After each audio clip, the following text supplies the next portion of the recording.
जय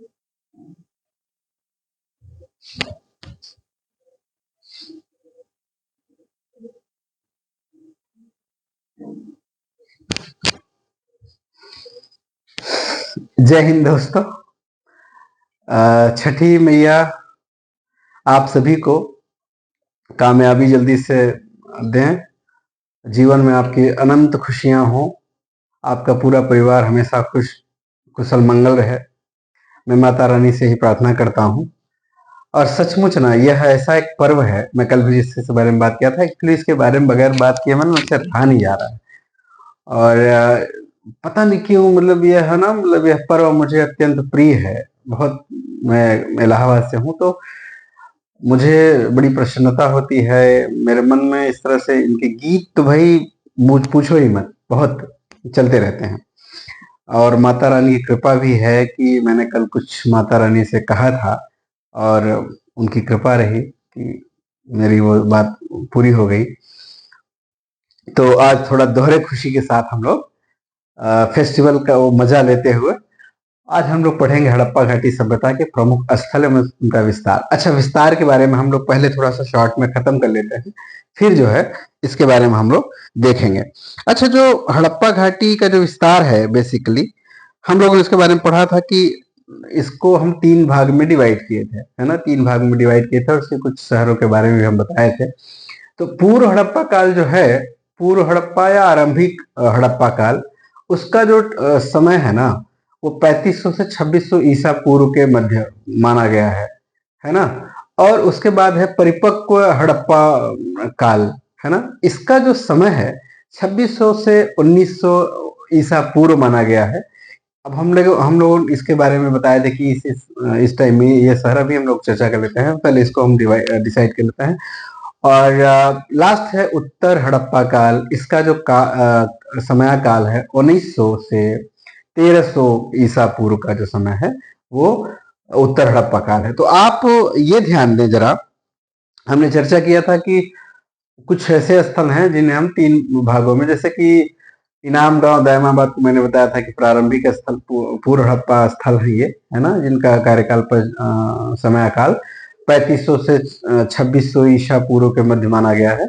और इसी क्रम में हमने 7 प्रमुख स्थलों के बारे में बताया था, है ना, मोहनजोदड़ो, हड़प्पा, कालीबंगा, बनावली, राखी गढ़ी तो नहीं, लोथल, धोलावीरा और चनहुदड़ो।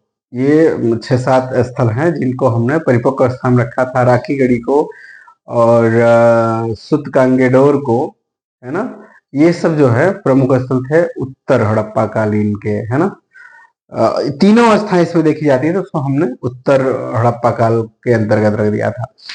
इतना पढ़ने के बाद हम लोगों ने डिसाइड ये करा था कि इसका जो विस्तार है, हम लोगों ने बात करा था, इसका जो विस्तार था, हमने कहा था कि उत्तर में मांडा यानी जम्मू कश्मीर अखनूर जिला, और दक्षिण में दायमाबाद महाराष्ट्र अहमदनगर जिला, और पूर्व में उत्तर प्रदेश का मेरठ जिला आलमगीरपुर, है ना।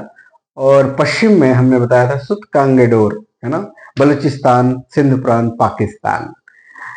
हम लोगों ने इसका इस तरह से विस्तार हमने बताया था कि इसका जो उत्तर से दक्षिण इसकी जो लंबाई है 1400 किलोमीटर है, और पूर्व से पश्चिम इसकी जो लंबाई है वो 1600 किलोमीटर है। इसका क्षेत्रफल 12,99,600 वर्ग किलोमीटर है ना।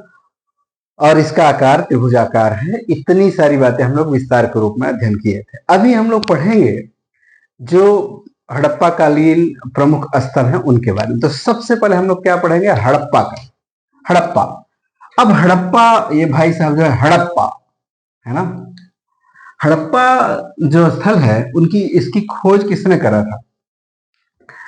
हमने बताया था कि इसकी खोज दयाराम साहनी ने 1921 ईस्वी में किया था। कब किया था? 1921 ईस्वी में दयाराम साहनी ने इसकी खोज करी थी। और इसका जो प्रमुख स्थल है ये कहाँ है? पाकिस्तान के मोंटगोमरी जिले में, रावी नदी के तट पर। मोंटगोमरी को कौन सा जिला है? मोंटगोमरी। नदी कौन सी है? रावी नदी, है ना।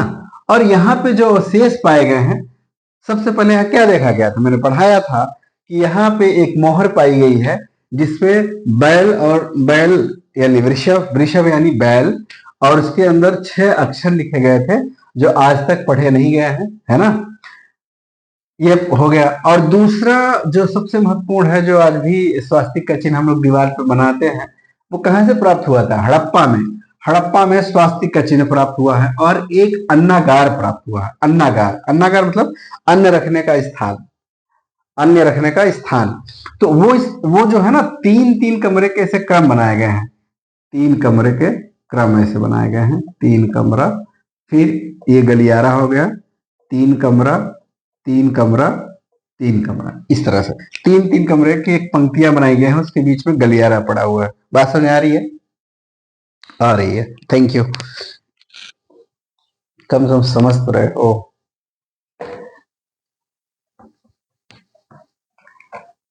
और है ना, स्वास्तिक चिन्ह, अन्नागार, और ये जो अन्नागार है ना, ईंट का बना हुआ है, और ये जो चबूतरे, ईंट का जो इसके अंदर चबूतरे भी बने गए हैं, उस चबूतरे में ना सॉरी, गेहूं और जौ के साक्ष्य पाए गए हैं, गेहूं और जौ के। और एक श्रृंगी पशु यानी गैंडा, गैंडा भी कहाँ पाया गया है? कहाँ? हड़प्पा में गैंडे का अवशेष पाया गया है, एक श्रृंगी। अच्छा, अवशेष इन सेंस ऐसा नहीं कि वो हड्डियां उसकी पाई गई हैं, मोहरों पे अंकन किया गया है एक चित्र, है ना, उसके उसके प्रतिरूप, मतलब मिट्टी के कुछ खिलौने टाइप भी, एक श्रृंगी पशु के भी साक्ष्य पाए गए हैं। और सबसे महत्वपूर्ण बात ये थी ना, ये जो अन्नागार था, उसके पास में ही ना लेबर रूम यानी श्रमिक गृह, श्रमिकों के लिए एक अलग से कमरे 2 पाए गए हैं, के साक्ष्य पाए गए हैं। तो इस तरह से हमने पढ़ा, एक बार फिर से देख लेते हैं कि जो हड़प्पा है, वहां पे हमें क्या क्या प्राप्त हुआ है, ये हमें ना दिमाग में सब बैठा लेना है। सबसे पहले इसकी खोज किसने करी? दयाराम साहनी ने। कब करी? 1921 ईस्वी में। और यह किस नदी किनारे है? रावी नदी किनारे पर है। पाकिस्तान के किस जिले में है? मोंटगोमरी नामक जिले पे है ना, जिले में है। और इसका इसका इसका जो है, अब ये देखें, यहाँ पे सबसे इंपॉर्टेंट चीज क्या पाई गई है? स्वास्तिक, अन्नागार, है ना, अन्नागार 3-3 कमरे की पंक्तियां हैं, और यहाँ पे उसके चबूतरे की दरारों में गेहूं और जौ के साक्ष्य पाए गए हैं, और एक सिंगी यानी गैंडा, गैंडा, गैंडा, गैंडा स्वामी वाला गैंडा नहीं, गैंडा, गैंडे के साक्ष्य पाए गए हैं, और श्रमिक गृह पाए गए हैं। और दूसरा जो प्रमुख स्थल है, मोहनजोदड़ो, मोहनजोदड़ो, ये इस सभ्यता का, यानी हड़प्पा घाटी सभ्यता या सिंधु सभ्यता का सबसे बड़ा जो स्थल टोटल इंडिया और पाकिस्तान में दोनों जगहों पे, वह कौन सा है? मोहनजोदड़ो। मोहनजोदड़ो की खोज किसने करी थी? 1922 ईस्वी में राखलदास बनर्जी ने करी थी, है ना। यह है कहाँ? यह है पाकिस्तान के लरकाना जिले में, पाकिस्तान के लरकाना जिले में, ये सिंध प्रांत में भी है ना, सिंध प्रांत में लरकाना जिले में पाया है। और यह किस नदी के किनारे पे है? सिंधु नदी के किनारे पर है, ठीक है। और यह सबसे बड़ा स्थल है। यहाँ पे मोहरे, यहाँ पे मोहर, मोहर के साक्ष्य पाए गए हैं, और इस मोहर में ना पुरुष देवता, पुरुष देवता, पुरुष की एक प्रतिलिपि पाई गई है, उसकी छवि पाई गई है, मोहर पे अंकित है छवि पुरुष की, और उसके सर पर 3 सींगे हैं, और वह पद्मासन मुद्रा में बैठा हुआ है ना। उसके चारों तरफ ना, उसके चारों तरफ हाथी, गैंडा, बाघ और भैंसा उसके नीचे है। सबसे नीचे क्या है? भैंसा। हाथी है, गैंडा है, बाघ है। ऊपर गैंडा है, बगल में हाथी है, बगल में बाघ है, और नीचे क्या है? भैंसा है। और उसके जो जांग है ना, उसके पैरों पे दो दो हिरन। इस प्रकार से 5 टोटल पशु हैं। टोटल तो 6 पशु हैं, लेकिन 5 प्रकार के पशु हैं। कौन कौन से हैं? इससे रट्टा मार जाओ, अभी तक आया नहीं, लेकिन आने की चांसेस हैं। ये पूछ लेता है कि पशुओं की संख्या कितनी थी, तो पशुओं की संख्या 6 थी, लेकिन अगर पशुओं के प्रकार पूछे तो कितने होंगे? 5। कौन, कैसे? हाथी, गैंडा, भैंसा, बाघ, हिरण, तो 5 हो गए। लेकिन नंबर ऑफ एनिमल्स 6, और जो उसका जो वर्ग है ना, प्रकार जो है वो 5 है। तो हाथी, गैंडा, बाघ, हिरण, भैंसा। और इस प्रकार से वर्तमान इतिहासकार उन्हें पशुपति नाथ कहते हैं, जिन्हें भगवान भोलेनाथ का स्वरूप माना जाता है। कि ऐसा माना जाता है कि आदिकाल, आदि जो आदि शंकर के बारे में कहा जाता है, शंकराचार्य वाले शंकर नहीं, आदि अनादि शंकर जिनको कहा जाता है, बम बम शंकर जिनको कहा जाता है, वो पशुपतिनाथ से उनकी तुलना की जाती है कि संभवतः वही होंगे, है ना। तो इस तरह से देखा हमने। और एक सबसे जो हम लोगों ने जिसके बारे में कल अध्ययन किया था, विशाल स्नानागार, है ना, स्नानागार के बारे में, विशाल स्नानागार पाया गया है। और सबसे बड़ा ना, सबसे बड़ा अन्नागार भी यहाँ पाया गया है, सबसे बड़ा विशाल स्नानागार। तो पूछा जाएगा कि स्नानागार के साक्ष्य कहाँ से पाए गए हैं, तो आप बताएंगे कहाँ? हड़प्पा गलत, लोथल गलत। देखो उन जगहों से भी पाए गए हैं, लेकिन सबसे बड़ा मैं पूछ रहा हूँ, तो सबसे बड़ा स्नानागार कहाँ पाया गया है? मोहनजोदड़ो से। विशाल अन्नागार कहाँ पाया गया? सबसे जो बड़ा अन्नागार पाया गया है वो इन सारे जगहों में नहीं, बल्कि मोहनजोदड़ो में पाया गया है। और सबसे मजेदार वाला कि कुबड़ वाला बैल, अभी देखते हैं हम मार्केट वगैरह में, कुबड़ वाले बैल की बड़ी इज्जत करते हैं हम लोग, है ना, बाजार में मिल जाए तो कुबड़ वाला बैल, बैल एक मोहर पे मिला है। और सीप का पैमाना, कांसे की नर्तकी और सूती वस्त्र के साक्ष्य प्राप्त हुए हैं। आप एक बार देखें फिर से। यह 1922 ईस्वी में राखलदास बनर्जी के द्वारा इसकी खोज की, इसकी मतलब मोहनजोदड़ो की खोज की गई। यह पाकिस्तान के लड़काना जिले में, है ना, पाकिस्तान के लड़काना जिले में स्थित है। और सिंधु नदी नदी के तट पर स्थित है। यह हड़प्पा घाटी सभ्यता का सबसे बड़ा स्थल है। भारत में यह बड़ा नहीं है, भारत में सबसे बड़ा स्थल राखीगढ़ी है, अभी उसके बारे में हम लोग चर्चा करेंगे। लेकिन ओवरऑल अगर देखेंगे तो मोहनजोदड़ो सबसे बड़ा हड़प्पा कालीन स्थल है। और यहाँ पे एक मोहर पाई गई, जिस मोहर में पुरुष देवता का चित्र अंकित है और उनके सिर पर 3 सींगे देखी गई हैं। और वो पद्मासन मुद्रा में बैठे हुए हैं। उनके चारों तरफ हाथी, गैंडा, बाघ, भैंसा, हिरण।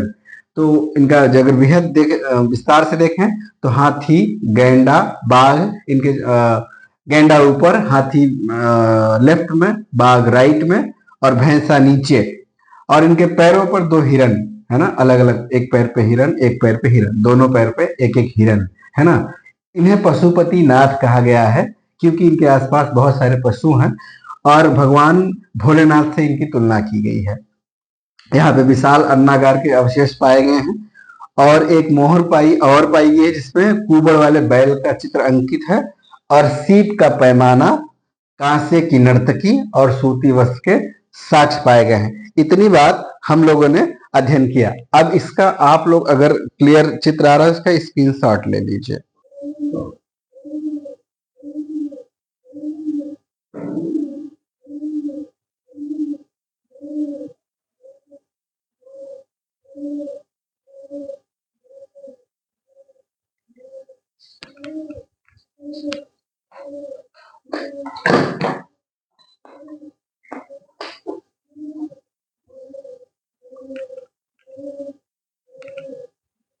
सॉरी, कुछ टेक्निकल प्रॉब्लम होने की वजह से थोड़ा अब हम लोग जो है, अभी हम लोगों ने हड़प्पा और मोहनजोदड़ो का अध्ययन किया। उसके बाद अब हम लोग देखेंगे चनहुदड़ो।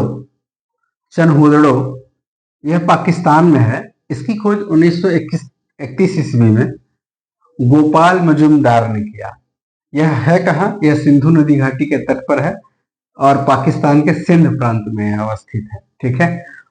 और यहाँ से वक्राकार ईंटों के साक्ष्य पाए गए हैं।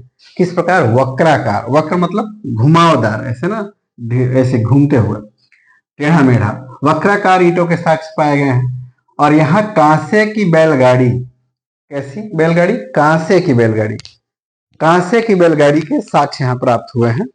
और इक्का गाड़ी, ये बैलगाड़ी आप लोग जानते हैं, बैलगाड़ी तो जानते ही होंगे।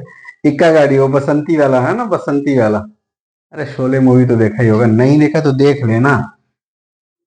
शोले मूवी नहीं देखा तो कुछ नहीं देखा। कांसे की बैलगाड़ी एवं इक्का गाड़ी के साक्ष्य प्राप्त हुए हैं। और यहाँ से, कहाँ से? चनहुदड़ो से लिपस्टिक, मन के बनाने के कारखाने, लिपस्टिक लगावे लो जब तू लिपस्टिक, है ना, वो वाले लिपस्टिक, लिपस्टिक और मन के बनाने के कारखाने, खिलौने बनाने के कारखाने, है ना। यहाँ से चनहुदड़ो से खिलौने बनाने के कारखाने, लिपस्टिक और मन के बनाने के कारखाने। बिल्ली, एक जो मजेदार चीज है ना, बिल्ली का कुत्ता पीछा कर रहा था, उसके पैरों के, उसके और बिल्ली के, उसके मतलब कुत्ते और बिल्ली के पैरों के निशान पाए गए हैं। कहाँ? ईंटों पर। ईंट ऐसे बने हुए ईंट रखे रहे होंगे और बिल्ली भागी, कुत्ता भी उसके पीछे भागा, तो दोनों के पैरों को निशान के साक्ष्य कहाँ से प्राप्त हुए हैं?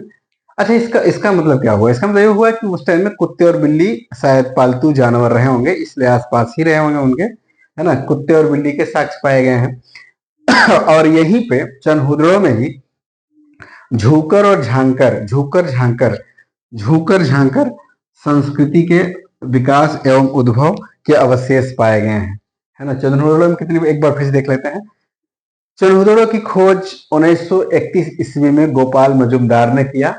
यहाँ पर वक्राकार ईंटों के अवशेष पाए गए हैं। कांसे और इक्का गाड़ी, कांसे की बैलगाड़ी और इक्का गाड़ी के अवशेष प्राप्त हुए हैं। कहाँ से? चनहुदड़ो से। और लिपस्टिक एवं मनके बनाने के कारखाने चनहुदड़ो में प्राप्त हुए, के अवशेष प्राप्त हुए हैं। खिलौने बनाने के कारखाने, बिल्ली का पीछा करते हुए कुत्ते के और बिल्ली के पैरों के निशान ईंट पर देखे गए हैं।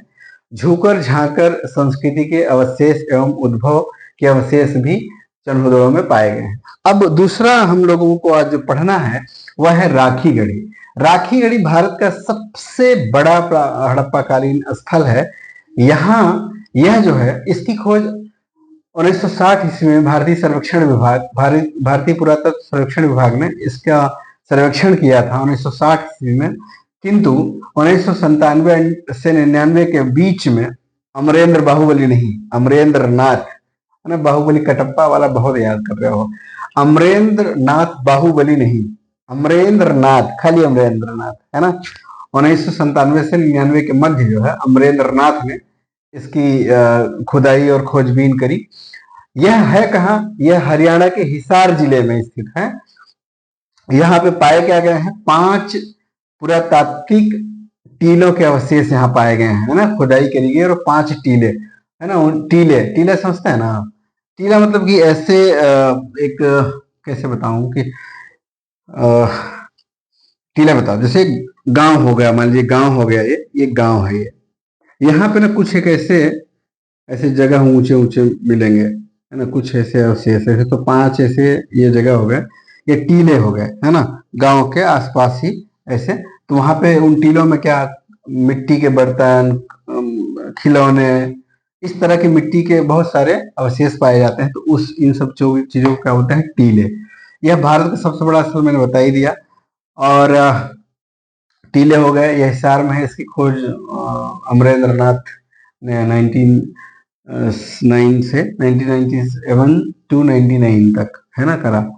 अब इसके बारे में, इसका एक बार आप लोग जो है स्क्रीनशॉट अगर ले लें तो अच्छा होगा, देखिए, है ना। देखिए,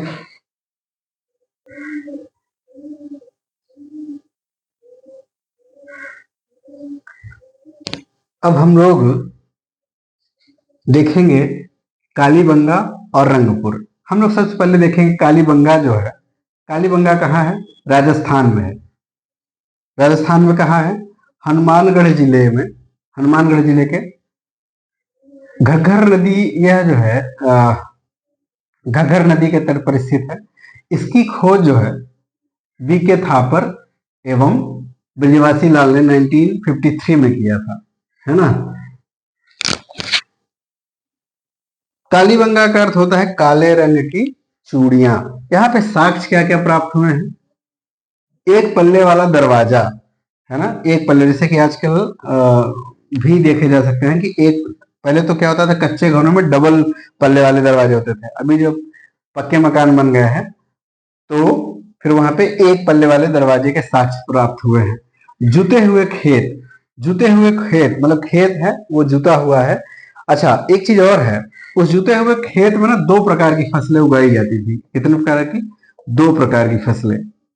2 प्रकार की इन द सेंस कि जैसे एक अभी हम लोगों ने, अभी धान की खेती हो रही है, अभी फिर जैसे ही, सॉरी, अभी गेहूं, धान की खेती खत्म हो गई है और गेहूं की खेती शुरू हुई है। तो उसी तरीके से एक साल में 2 फसल उपजाने के प्रावधान देखे गए हैं कालीबंगा में, ठीक है। और युगल समाधान, यानी कि दो लोगों को एक साथ दफनाने के साक्ष्य प्राप्त हुए हैं। कहां से? कालीबंगा से। और यहाँ पे जो ईंटें थी ना, बड़ी सजावटी थी, बड़ी चमकीली थी, सजावटी जो ईंटों के साक्ष्य प्राप्त हुए हैं। और अग्निवेदी, अग्निकुंड या अग्निवेदी के भी साक्ष्य यहाँ प्राप्त हुए हैं। एक जो सबसे महत्वपूर्ण बात है वह यह है कि यहाँ पे एक मिट्टी की पट्टी पाई गई है, जिस पट्टी पे लिंग और योनि का चित्र अंकित किया गया है। इससे इतिहासकारों ने अंदाजा लगाया है कि संभवतः यह शिव और शक्ति का प्रतीक है ना। तो अभी भी हम लोग देखते हैं जैसे भगवान शिव और माता पार्वती की पूजा के रूप में हम लोग शिव का लिंग की पूजा करते हैं ना भगवान। तो वो साक्ष्य कहाँ से हमें प्राप्त हुआ है? कालीबंगा। और भी जगह से प्राप्त हुए, हम लोग अभी आगे चर्चा करेंगे। तो मिट्टी की पट्टिका में जिसके शिव मतलब लिंग और योनि के चित्र अंकित हुए हैं। तो एक बार हम लोग इसको रिवीजन कर लेते हैं। कालीबंगा का मतलब होता है काले रंग की चूड़ियां। इसकी खोज 1953 में हनुमानगढ़ राजस्थान, हनुमानगढ़ जिला राजस्थान में बीके थापर और ब्रिजवासी लाल के द्वारा की गई थी। और यह घग्गर नदी के तट पर स्थित है। यहाँ पर एक पल्ले वाले दरवाजे के साक्ष्य प्राप्त हुए हैं। जुते हुए खेत के अवशेष प्राप्त हुए हैं। यहाँ पर संभवतः 2 प्रकार की फसल उपजाने के साक्ष्य प्राप्त हुए हैं। युगल समाधान, यानी कि 2 लोगों को एक साथ दफनाने के भी अवशेष यहाँ प्राप्त हुए हैं। यहाँ पे सजावटी अथवा चमकीली ईंटों के साक्ष्य प्राप्त हुए हैं। अग्निवेदी एवं अग्निकुंड के भी अवशेष पाए गए हैं। मिट्टी की एक पट्टिका पाई गई जिसमें लिंग और योनि के चित्र अंकित हैं। अब हम लोग अगला देखेंगे रंगपुर। रंगपुर कहाँ है? ये गुजरात में है। ये कहाँ है? गुजरात में, काठियावाड़ जिला गुजरात में है ये, कच्छ के करीब। और इसकी खोज 1953 में रंगनाथ राव ने किया था। यह मादर नदी के तट पर अवस्थित है। यहाँ पर धान की भूसी के साक्ष्य प्राप्त हुए हैं। यहाँ पर ना एक दुर्ग देखा गया है। दुर्ग मतलब जाते हैं फोर्ट, मतलब आपके घर है उसके चारों तरफ एक दीवार बनाई गई है ऊंची सी, उसे दुर्ग बोलते हैं। तो यह जो दुर्ग है ना, कच्ची ईंटों का बना हुआ था, है ना। यहाँ पे जल निकासी के उचित प्रबंध के अवशेष पाए गए, देखे गए हैं। यानी कि यहाँ पे जल निकासी के उचित प्रबंध किए गए थे। और कृषि एवं व्यापार का समन्वय था, यानी यहाँ जो एक समाज था ना, वो संतुलित समाज था। कृषि एवं व्यापार दोनों की तरफ तेजी से वह अग्रसर था। तो इस प्रकार से हम लोगों ने हड़प्पा घाटी सभ्यता के 6 प्रमुख स्थलों का अध्ययन किए हैं। ठीक है, तो आज समय हो गया है काफी, और इसलिए हम लोग आज इतना ही। कल हम लोग सारे स्थलों को खत्म कर लेंगे अगले, यानी कि अगले वीडियो में। तब तक के लिए जय हिंद। और एक बार फिर से छठ पर्व की हार्दिक शुभकामनाएं। माता रानी आप लोगों को हमेशा हमेशा आपकी सारी मनोकामनाएं पूर्ति करें। जय हिंद, जय भारत।